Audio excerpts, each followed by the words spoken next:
Welcome everyone to the Iowa Hunger Coalition's November 2025 monthly meetup. My name is Luke Elzinga. I'm the Policy and Advocacy Manager at the DMARC Food Pantry Network in Des Moines, and I'm also the board chair of the Iowa Hunger Coalition. So thank you again for being here. We hold these every month on the third Wednesday of the month at 10 a.m.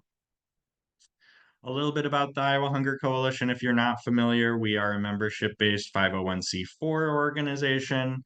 We have a volunteer board of directors, no paid staff members, but we do have a contract lobbyist. We work with John and Cindy Peterson and their daughter Libby.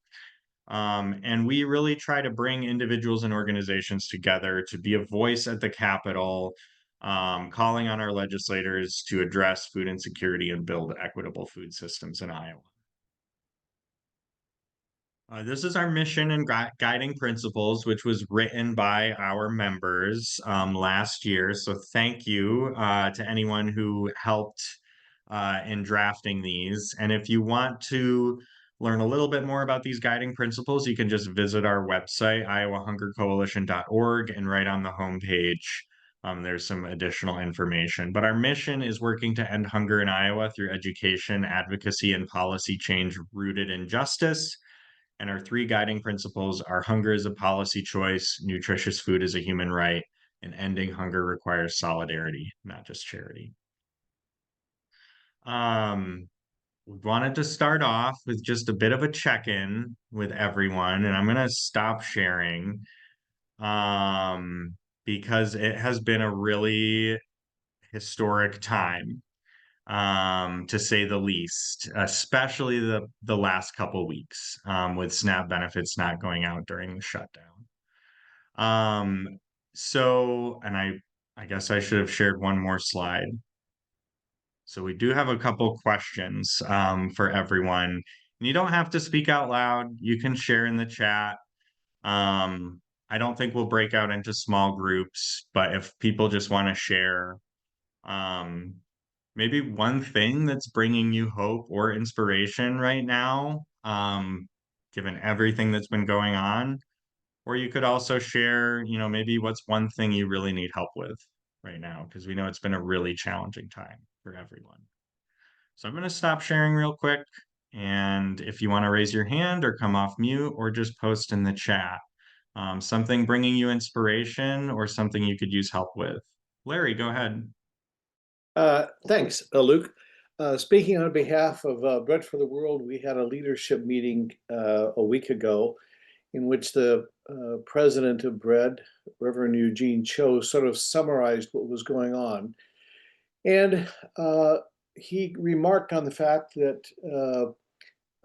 two things: Bread for the World gathered with 70 other interfaith organizations based in Washington, D.C., to plan a strategy for advocating for hunger legislation. So there is a very large lobbying effort in Washington, D.C. And the other thing that he pointed out is that while the Trump budget has made drastic cuts in international food aid, the appropriation committees for both Senate and House have maintained much of the international aid funding, for what it's worth. And I've met enough with legislative people that they are fond of saying that the president proposes, but the Congress disposes. So we'll see how independent Congress will be in passing legislation. Yeah, no, thank you, Larry. Always important to share those bright spots and small wins. So yeah, thank you. Thank you for sharing and for all the work you do up in Ames and with Bread. Anyone else? I'm seeing a lot of comments of just people reflecting on local communities really stepping up during the shutdown. And I think that's something we certainly saw in the Des Moines area. And sounds like in other areas of the state as well, just people stepping up to volunteer, donate food, produce, money. So yeah, that has been really good to see our community stepping up because yeah, $45 million in SNAP benefits not going out was a huge shock, I think, to the system. Anyone else want to share? Hey, Luke, I go ahead, Jean, go ahead. I think it's really been, I mean, it's a terrible thing that happened, but it's really been a good thing that I think conversations are beginning to be held in communities about, I just can't believe how many people are on SNAP. People are shocked, really shocked that you could be working full time and you can still be on SNAP benefits. I mean, that's what I think this took for people to really see that. And that And so now I guess I'm wondering how we can channel and focus that to get people to act on talking about things like raising the minimum wage. Also, you really should be able to provide for your family if you're working full time in the United States, and not have to rely on SNAP benefits. But um, so that's good. I mean, maybe we're coming into a time where people will become, this will be a campaign issue in 26. People will be thinking about what politicians are doing. So I'm just gonna jump in similarly, I guess it would be, Luke, you've worked with Bob Leonard and his photography friend, and there have been a series of stories that have been posted on Bob Leonard's Substack, I guess it is. Again, it's kind of in line with making all of this more visible and getting stories out in front of folks. Really important. Yeah. Yeah, I think Gene and Jan, you're both right. It's really exposed just the level of food insecurity in our communities and the importance of SNAP. And what I've been saying is, 45 million is a lot of money, but at the same time, it's less than $6 a day in benefits. And while, food banks and pantries were already breaking records, and SNAP enrollment in Iowa is near a 17-year low, which tells us that there are a lot of people using the program, but there's also a lot of people experiencing food insecurity who face barriers in accessing SNAP. So, yeah, I think you're right that this gives us an opportunity to kind of pivot the conversation, and really talk about why SNAP is so important for Iowa. Anyone else? Otherwise, we will jump into the bad news. I try not to be too much of a downer on these calls, but sometimes it's hard. All right. Well, please keep sharing your words of inspiration in the chat. And maybe I will share, I was in DC last week at a convening with some other state level SNAP advocates, and that gave me a lot of hope and inspiration just talking to folks in other states. And usually I'm not one to share, little quotable quotes, but there were a couple that have really been sticking with me. One is that this work is not a sprint. It is not a marathon. It is a relay race. And we all need to be able to, maybe times like right now, after, it's been a really challenging time, be able to hand that baton, and also be able to step in and help out when others need to hand off the baton. So that's why I think coalition work is so important, because we can all lean on each other when we need some help. Okay, now we'll go into the federal advocacy updates. So, as you all are aware, the longest shutdown in the history of the federal government is now over. It was 44 days long. I know back when the shutdown was starting, we were sharing with you all, Snap's probably safe, but WIC we need to worry about. I think I'm maybe done making any sort of prediction, even for tomorrow at this point, because obviously that's not what happened. SNAP benefits were not issued for the first time on time for the first time in history. And we really saw historic need at food banks and food pantries across the state. Maybe that's another thing folks can share in the chat, just what the first half of November was like for your food pantries. I know at DMARC and our food pantry network, the first open day of the month broke our single day pantry record. The very next day, it broke it again by over 500 people. So we served almost 3,000 people in a single day. And we saw incredibly high numbers through the first half of the month, and I know that's true across the state. The good news is now full November benefits have been issued, so folks should have received those by Friday, last Friday. If you have anyone who has not received benefits, please let us know and flag that. But as to our knowledge, everyone has received their full benefits for the month. The timing of the shutdown also impacted some other pieces. USDA did not release some guidance to states around implementing pieces of HR 1 that were supposed to go into effect November 1st in a very timely manner. A couple pieces of good news. USDA let states know when the shutdown was over that November will not count toward the 3-month time limit or work requirements, which is a little bit in the weeds. If you've heard us talk about the ABOD work requirement before, you might be familiar. Otherwise, we'll touch on this in a little bit. But essentially, people don't have to meet that work requirement for the month of November. We don't know if November is going to impact states' payment error rates, but USDA did say it won't impact states' application processing timeliness rates. I'm sorry, my language this morning. I need more coffee. Any questions on government shutdown?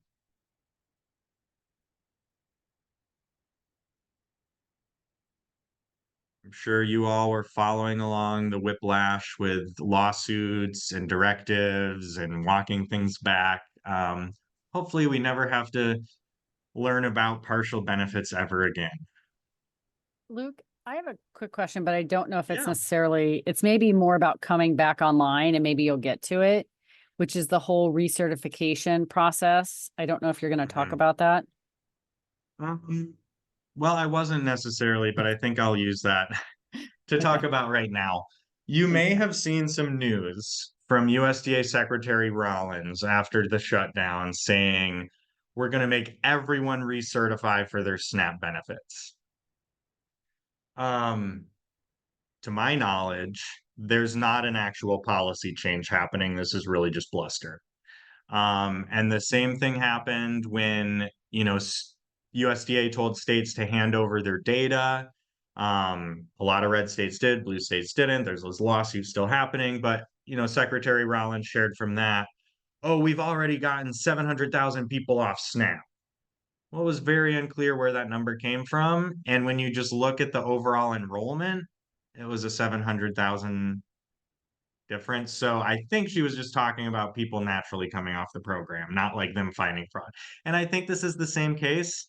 I think they're just making people recertify at their standard times. And there was actually a follow-up statement from her office that basically said, like, we're sticking to the standard recertification process. So I think it's a lot of bluster and not an actual policy change. But great question. And I am going to touch on that in just a second, talking about the refugee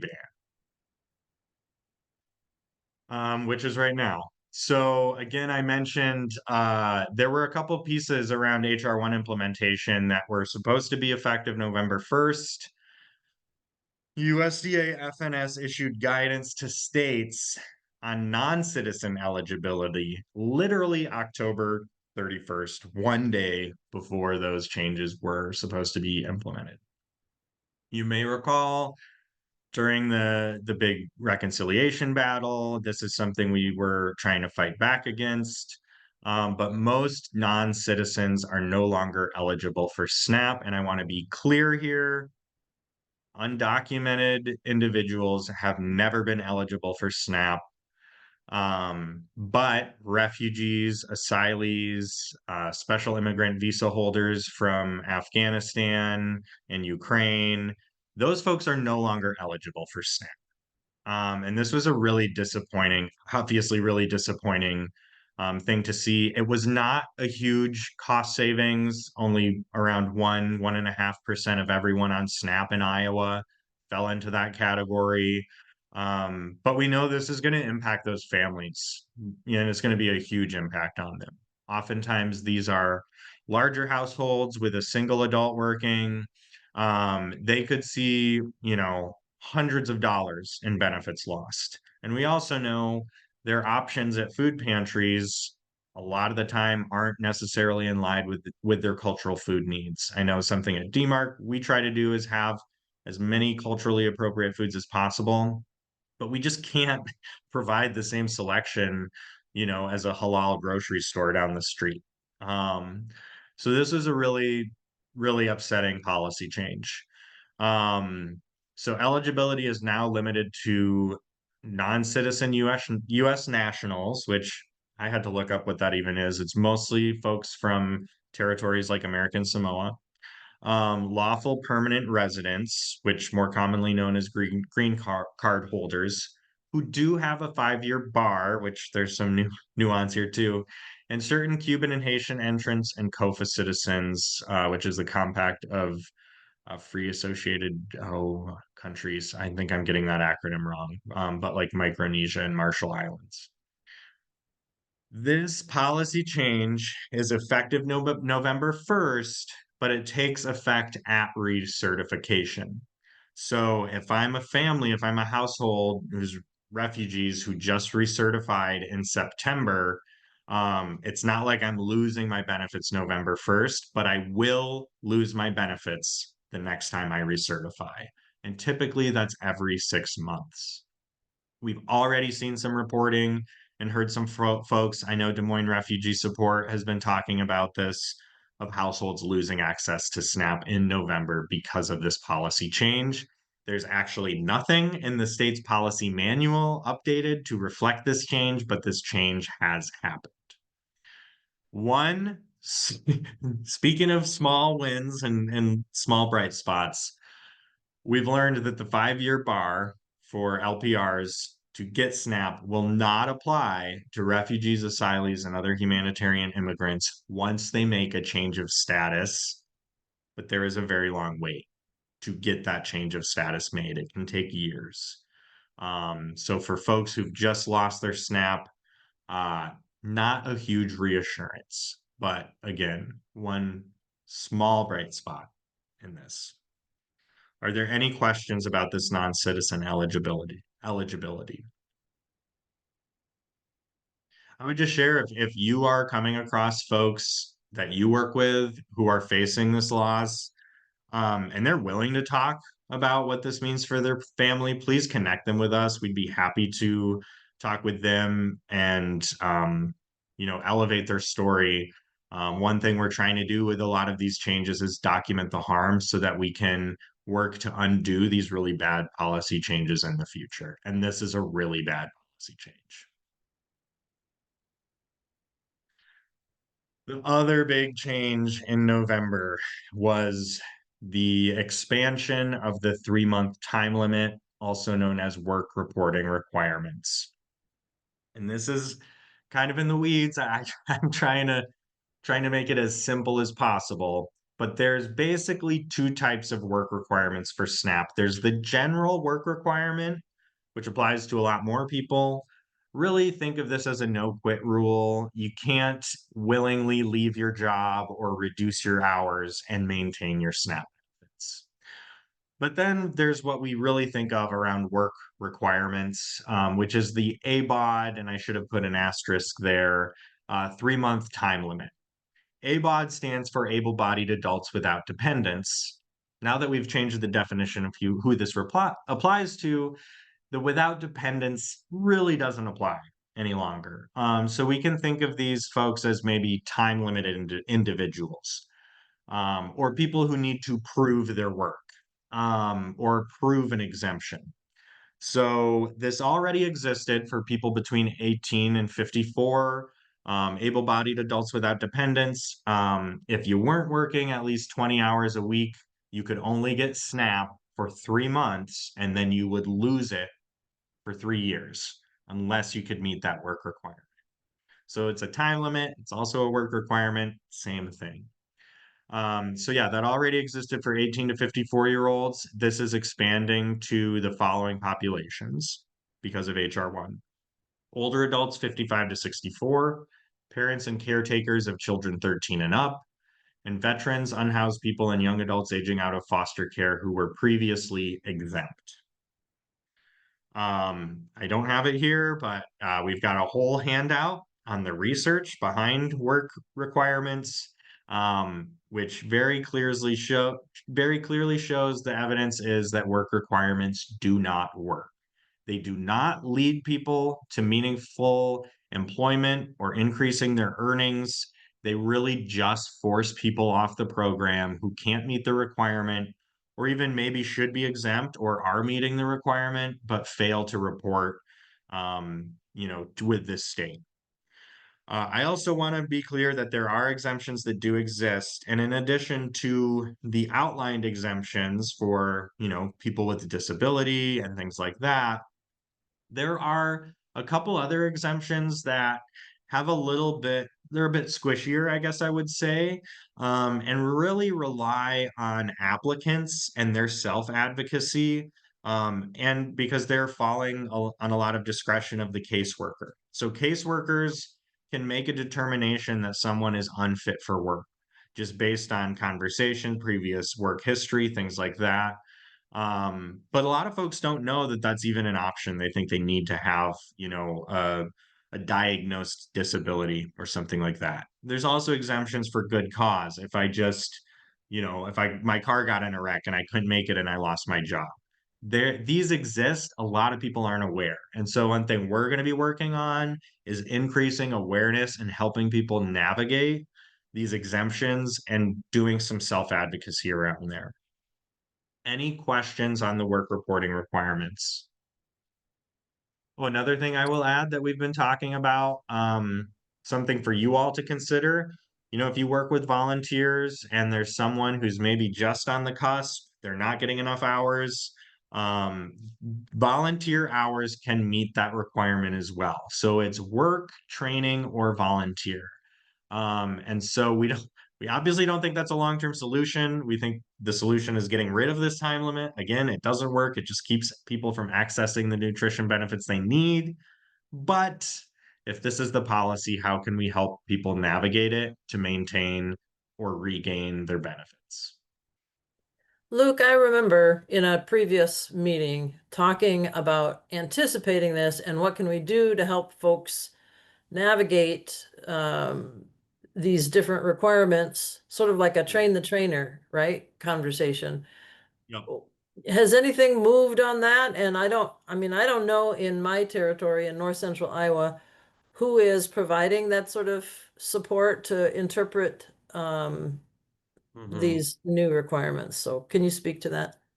Yeah, no concrete updates that I can share right now, but I will say we have talked with Iowa HHS about doing basically a SNAP application assisters train the trainers training.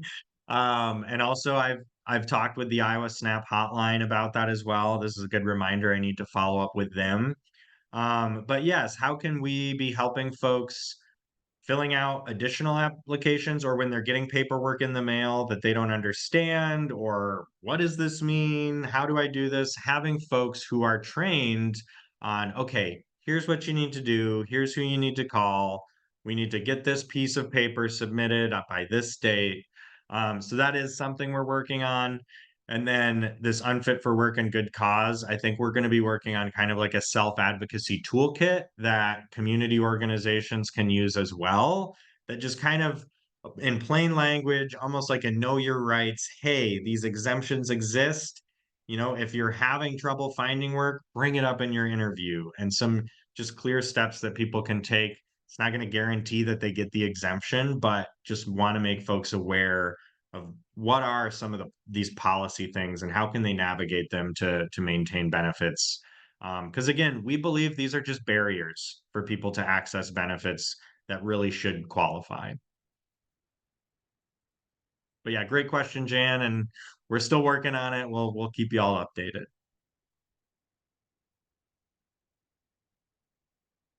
All right. Well, that is it for HR1 and federal policy updates. If anyone does have questions, feel free to post them in the chat. But we are going to pivot to state policy updates. So first, just want to talk about Iowa's SNAP waiver request. I'm sure a lot of you are familiar with this, but our SNAP waiver restriction waiver is set to take effect January 1st, 2026. So if folks recall, we fought very hard against a bill in the Iowa State Legislature. We're effective in getting bipartisan opposition in the Iowa House, though it did pass, stopped it in the Senate. Little did we know the whole time Iowa had already submitted a waiver request very early in the session to USDA. And so Iowa's waiver request is a little bit different from other states. It's not as simple as a soda and candy ban. The way we did it is foods and beverages that are subject to the state sales tax will not be eligible for purchases with SNAP benefits. And I think the reason why the state did that is it makes it a bit easier on the retailers. If they already have something in their system that is flagging items, whether or not they should be subject to the sales tax, the thought is they can also use that to determine whether or not they're eligible for EBT. What this means in practice is if these are supposed to be focused on health, there's some inconsistencies that don't make a lot of sense. I've got some examples in the next few slides, but I really encourage folks to check out, if you just search Iowa sales tax food, you'll get a Department of Revenue page, and that outlines all of this. And the examples I'm going to be referencing are from that page. But what this will ban, and we believe that this has already had final approval and will go into effect January 1st, is this will ban soda and other soft drinks. That includes lemonade, Capri Sun, IHC, basically any kind of fruit-based drink that is not at least 50% juice will be banned. Things like coffee, tea, milk, those are all safe. But soda and other soft drinks, and this even includes bottled water that has artificial sweetener. So not like a seltzer water, unless it's like a sweetened seltzer, that is banned. Also banned is candy or candy-coated items. And some of the more egregious, nonsensical ones I've highlighted here are granola bars will be banned unless they contain flour. Twix bars should be fine because they contain flour. So there's basically, if it contains flour, it's not considered candy. So can't necessarily get a healthy like fruit and nut granola bar because it doesn't have flour, but you can get a Twix bar. Fruit leather is considered candy. And so there's a lot of, again, nonsensical things. You can't get marshmallows. You can get marshmallow cream. Again, I encourage you to look through that.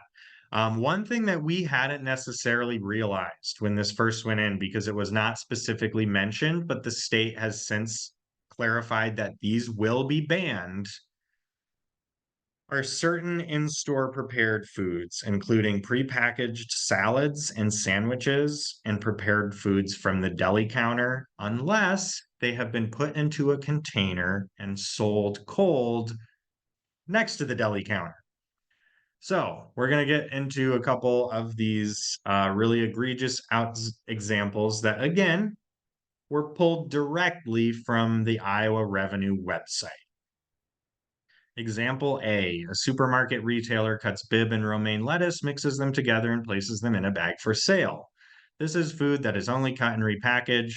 Its sale is not the sale of prepared food, therefore its sale is exempt from tax. So people can still get salad mixes with their SNAP benefits. The same factual situation as example A above applies, except that the lettuce is mixed with a salad dressing, placed in a container, and sold as a salad that is ready to eat. Sale of the salad is taxable sale of prepared food, meaning it will no longer be able to be purchased with SNAP. Yes, you've heard that correctly.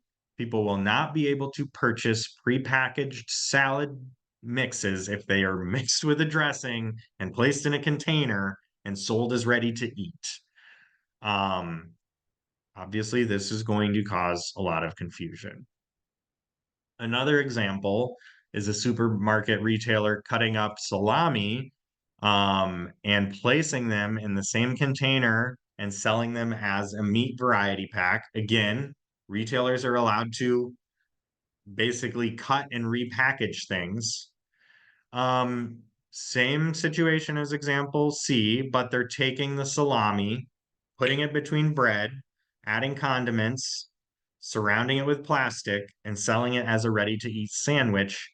That is now considered prepared food and is banned from SNAP. Again, I don't see anything around health. This is simply punishing convenience.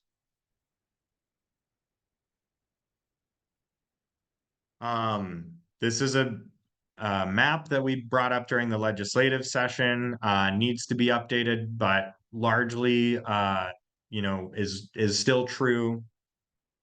We are really worried about the impact that this is going to have on our retailers and local economies. There are about 90,000 Iowans on SNAP who reside in border counties in Iowa. That is 1 in 3 SNAP participants. And even beyond those border counties, pretty much anywhere in the state is about an hour and a half's drive from a border county.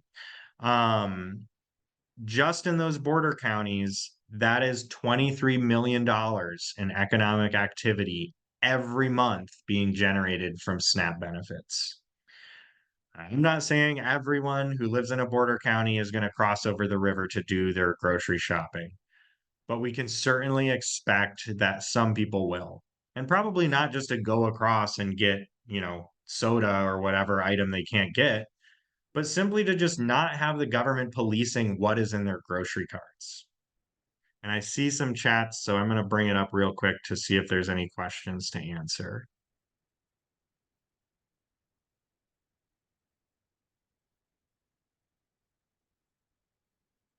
I see a question from Jude about requiring flour and whether it needs to be wheat flour specifically. That's a great question. I will look into that. I'm not sure if it is if that is specific to wheat flour or not. I'm also seeing Catherine's question about garden seeds and edible plants being eligible for SNAP. Those were eligible before the waiver. They have always been eligible, maybe not always, but since like 96 or something. Um, they are eligible now. They should be eligible still. This was one thing that Iowa specified in its waiver request. Sales of seeds and plants are subject to the sales tax, but they can still qualify for SNAP. That is the only category that is subject to the sales tax, but also eligible for SNAP. And this was a question we brought up when they said we're going to align it to the sales tax. We said, are you seriously going to ban seeds and food producing plants? And so then in that waiver request, they very specifically said seeds and food producing plants will still be eligible. So they were eligible, they will continue to be eligible. Any other questions on this? And Tom, your question about decisions on exemptions, yes, it is individual caseworkers. And honestly, I am still trying to get a grasp on that, but let's talk maybe separately about that because yes, there's some work to do. All right. Well, we will keep moving along if there's no other questions. And we're trying to leave on a positive note. And, the state legislative session is right around the corner. We've got all sorts of, town halls and legislative forums and everything already happening. People are talking about what is going to be coming up. And so we are doing that too. I don't have our official policy agenda to share. We're still kind of doing some final tweaks, but this is very close to what we're going to be working on. And the really big one is supporting SNAP administration funding and payment accuracy efforts at Iowa HHS. If you've been following our conversation around HR1 and some of the coming changes, you know that next legislative session is going to be a very pivotal year.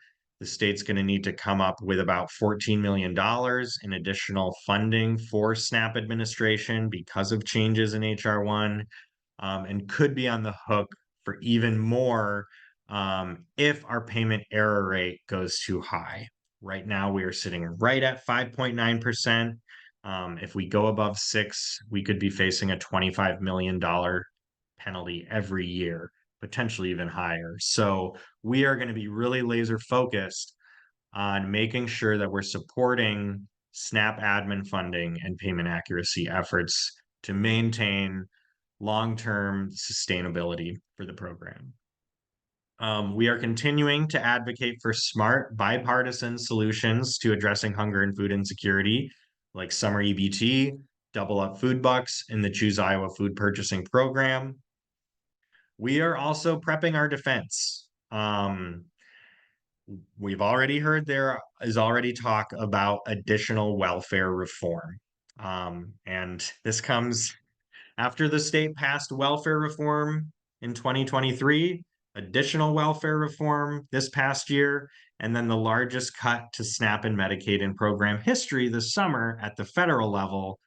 The last thing our state legislature should be talking about is further restricting SNAP and other program eligibility. So we will be preparing and standing strong against any attacks on SNAP and other eligibility programs.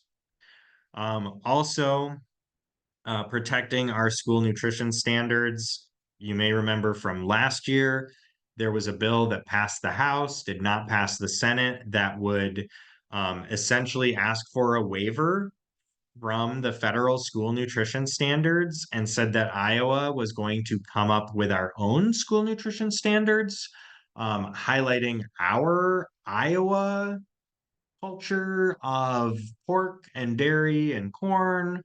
Very problematic bill. We anticipate that that's going to be back because our legislative session works in 2-year cycles and it's already passed the House last year. It would only need to pass the Senate before going to the governor's desk. So we are going to be really focused on that. And then also, preparing to see if there's any additional changes to the taxable food and beverage list. Because our SNAP waiver, reflects the taxable food and beverage list, conceivably our legislators could restrict more items by adding them to that taxable food and beverage list. So we want to be on the lookout for that as well, because we could see additional further changes there. And I will say too, a lot of this, obviously we want to protect program access, but you may hear us talking about payment accuracy a lot more this session, because again, if our payment error rate goes too high, we'll be on the hook for 25 million. And so if the state is making additional changes to how the program works and HHS is going to have to implement new policies while they're trying to, juggle 12 other things, that could negatively impact our payment accuracy and could put us on the hook for millions of dollars in the future. So not only would these, adverse changes restrict program eligibility further when we're already at a 17-year low in SNAP enrollment, it could put the state on the hook for millions of dollars in the future. So just be aware of that. You'll probably hear us talking about payment accuracy a lot. It's not that we don't care about access to the program, but we've got to speak that language, and we also know there's going to be, this could have downstream effects. And Jan, I see you've got your hand raised. Right. How I just wondered, on trying to look at a slightly positive, your point about additional changes to taxable food and beverage, wouldn't that possibly be an opportunity to come in and point out those gross inconsistencies that you've already highlighted and say, if you're really serious about this being about access to healthier food from SNAP benefits, then make exceptions to these crazy, pieces that just don't align. Yeah. I do think you're right. I do think that's an opportunity. And I think any of these can be an opportunity. I think one thing we're kind of preparing for is for them to go after categorical eligibility for SNAP, which would restrict income eligibility from 160% down to 130%. We've been advocating to increase that to 185. So if they're coming with a bill to restrict that, we'll be prepared to have an amendment to increase it to 185 to align it with other nutrition programs, which would streamline eligibility processes, make things easier for HHS, and make the program more accessible for people. So this is the year of pivots and will continue to be. So I think you are right. Jan, that we can see this as an opportunity as well to point out some of the ridiculousness of this and maybe make some positive changes that would actually allow people to, purchase some of those prepared foods like we talked about. I'm going through the comments. I'm seeing some questions. We will send these slides out later, so you can share, and we'll send out the recording. And if I don't send them out right away, feel free to pester me because sometimes I forget. Tom had a question. Any more updates from HHS? How much money they're going to ask from the legislature? I do not know that. I have not heard that yet, but we have heard that HHS is potentially looking at an investment ask to update their IT systems, which we want to be supportive of as long as there's nothing in there that would restrict access. So we don't know exactly yet, but we'll keep folks up to date. I also see a comment from Caitlin Sharman. Word on the street is that the dietary guidelines will come out in December, which dictates school meal guidelines. There could be more changes to school nutrition standards depending on what comes out. Yes, I think you're right. One thing that was left alone in the reconciliation bill was the community eligibility provision, or CEP. We know that there could be additional threats to that on the federal level. And then, yes, with the school nutrition standards potentially changing on the federal level too. Jean, can you add up after the 3 months are up, people are banned for 3 years if they haven't found work? I can add that to the slides. And yeah, if you're curious about this, you could search 3-month time limit or ABOD work requirements, the Center on Budget and Policy Priorities, Okay. CBPP, or the Food Research and Action Center, FRAC. Both have some great resources that explain how punitive this is, why work requirements don't work. Maybe I will just also send along the one pager. It's actually like a 2 or 3 pager that the Hunger Coalition put together, where we literally went through all the research on work reporting requirements, which the vast majority finds that it doesn't work. Even in the like 2 cases, it was like it maybe has an effect. We can send that out. But yes, it is very punitive. And yes, Tom pointed out the $25 million on top of the 15 million already cut to admin costs. And I will just add to, we also saw the defunding of SNAP Ed, which was also a cut to our state budget. One final thing I will add here, the SNAP administration funding, that is changing right now. It's a 50-50 cost shift. It's changing to a 75-25 cost shift. So that's why the state has to come up with this 15 million in additional dollars. But this also impacts SNAP outreach and the SNAP hotline. The state currently pays nothing for SNAP outreach efforts. It's privately funded through the Iowa Food Bank Association and private donors, and they actually fundraise to get the federal 50% match. That is also being impacted because of this admin cost shift. And so the Iowa Food Bank Association is going to have to come up with between 125 or 150 mil, or not million, that would be no, 150,000 every year to maintain the SNAP hotline. And so I haven't heard if they're planning to look at making that up with private funding. I think, this is an opportunity to ask for state investment to make up that gap. Not a huge amount of funding, but one thing we know too, that we were kind of talking about earlier, you know, having folks submit quality SNAP applications can help us with payment accuracy. It can help cut down on the time that our case workers are spending per case.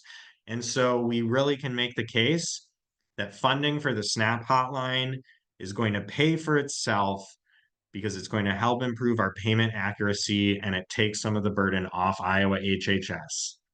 So we're not sure if there's going to be an ask there yet, but that is another one I would add. That again, everything we're kind of framing around payment accuracy, again, because it's so important and legislators will really be paying attention to that. So I have a question about that. I know around the state, they have Thrive navigators and HHS is supporting some kind of healthcare navigators.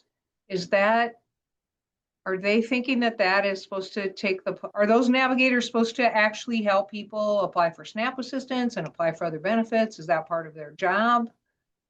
Does anybody on the call know anything about that? Yeah, I will leave that to anyone who knows more than I do, because I'm not sure. I was at a meeting the other day and they said that is it like a primary care association, that they're a navigator for them and it sounded like maybe that's what they were gonna do. Yeah, and I believe, my understanding with Thrive is that it's really about public-private partnerships and connecting people, yes, with resources like SNAP and Medicaid, but also with local community organizations who provide services. So I do think they're probably doing some level, excuse me, of SNAP application assistance, but I don't think it's the primary thing that they are working on. But I do think that is another opportunity that we can talk with HHS about. And again, even see if we can, if advocates could be part of one of those, trainings, those application assister trainings. That's kind of what we're talking with them about. So yeah, great question. And if anyone has more details to share about that, please do. Did you say the program was called Thrive? Thrive, Iowa. Okay. Yeah. And it's a pilot right now that's working with, I know some early childcare providers and other community organizations and a few different sites across the state.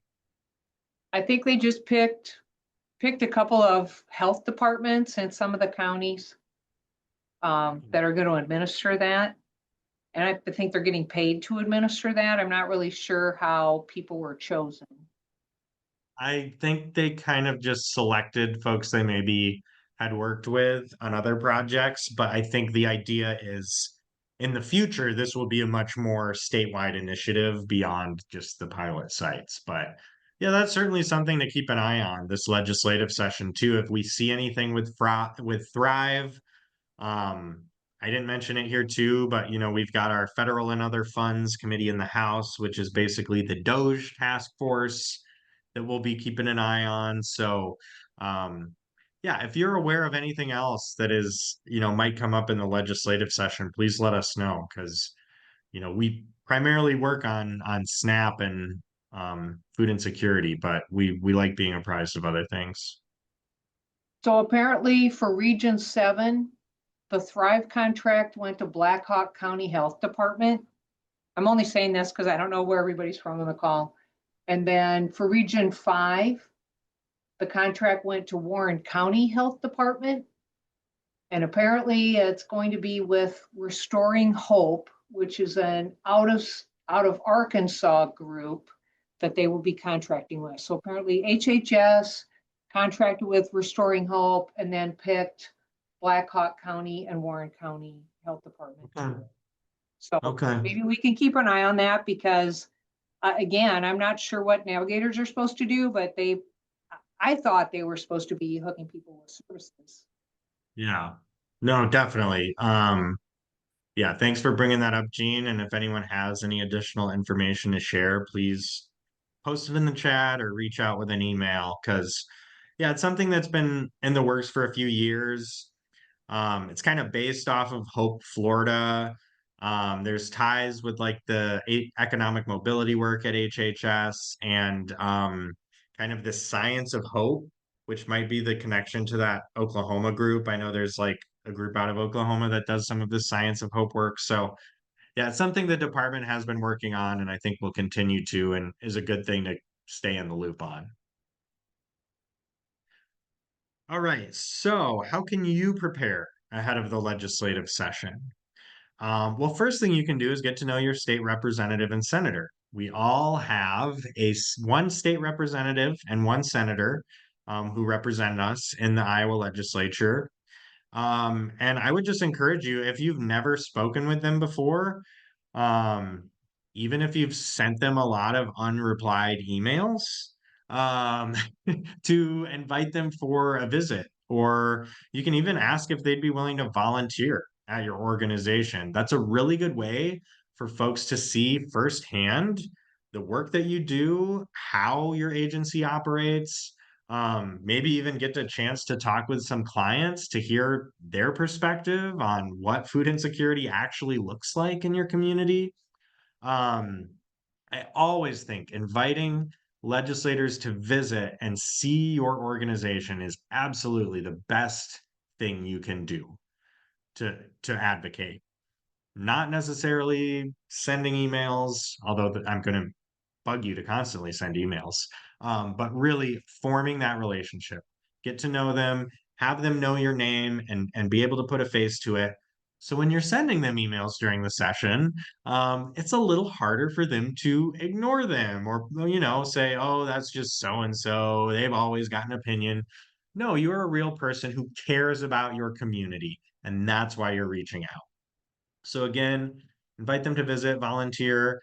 If you serve an area that has multiple legislators, you can schedule those one-on-one in their district, or you could schedule, a kind of roundtable where you're inviting all the legislators and multiple organizations to share about here's what our community as a whole is facing, and here's what our organizations do. Um, if you don't necessarily feel comfortable of just like doing a cold call, email, invite. Get to know them first at like a coffee with constituent event or a town hall. A lot of legislators, not all, a lot of legislators will host these on a monthly basis, even when they're not in session. Um, and honestly, the sooner the better. December, they're going to be hearing from everyone. I know we've got a pretty tight timeline before the Thanksgiving holiday, but hunger is top of mind for a lot of folks right now. So it could be a good opportunity. And then if you meet them and, strike up a conversation, share your card with them, maybe that's when you could make that invite to, have them tour your organization and see what you do. And then when you're talking with them, whether that's, on a tour, at your organization, or you run into them at the grocery store, um, you know, my ask is not that you know all the ins and outs about payment error rates and ABOD work requirements and this and that. Really, the important thing is for you to share about the reality and hunger and food insecurity in your local community, in their district.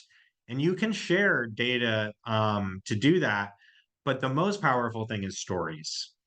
And so if you're asking them to come visit a food pantry and you've got, a stellar volunteer who has a great story to share about why they volunteer, or someone who uses the food pantry has a story to share about, the situation they're in and their struggle with hunger and food insecurity.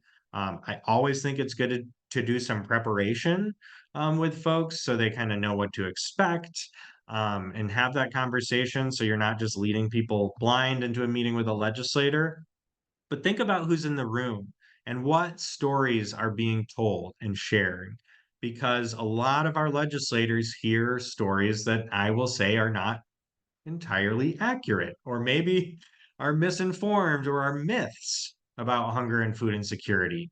And you all are the experts on this. You all see it every single day in your community.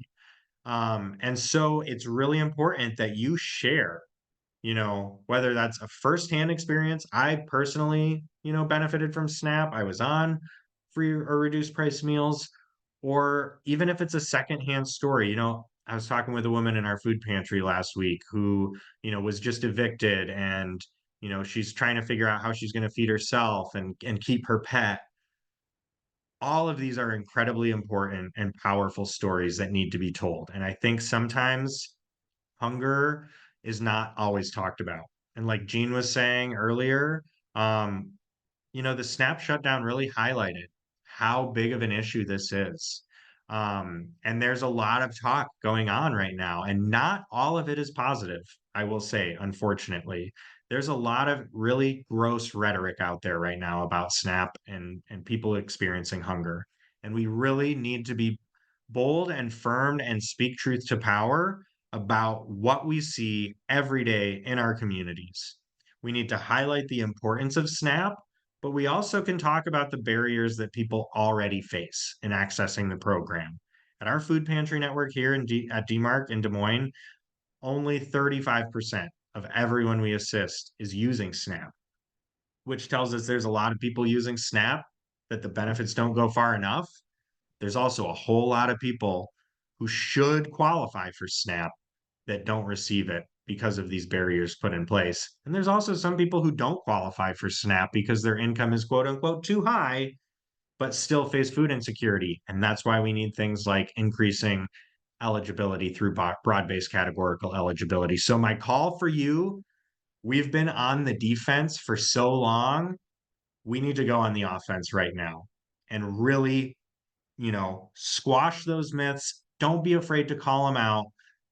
Don't need to use coarse language when you're doing so. We can be respectful, but we can say, you know what, that's not what I've seen.